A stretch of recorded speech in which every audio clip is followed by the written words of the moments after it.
Haabersti linnaosas on saanud toredaks suviseks tavaks tulla nädalavahetustel kogu perega laste hommikutele.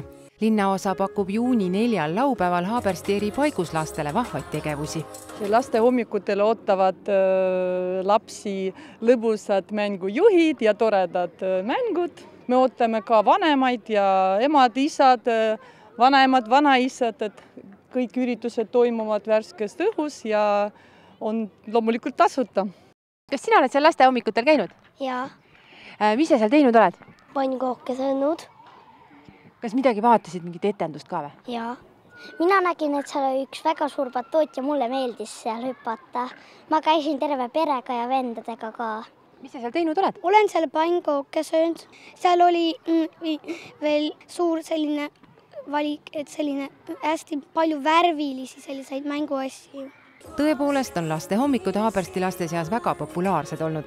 Kuna Õismäe saab tänavu 50-aastaseks, on sel suvel mänguhommikuid varasemaga võrreldes rohkem.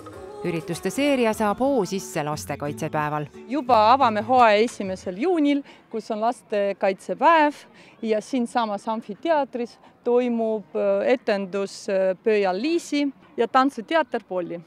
Esimesel laste hommikul toimub ka lapselt lapsele laat, kuhu on oodatud müüma ja kauplema kõik väikesed huvilised. Juuni 2. laupäeval toimub laste hommik Astangu tänav 74 mänguväljakul, 15. juunil Järveotsa 15a mänguväljakul ning 29. juunil Veskimetsa külaplatsil.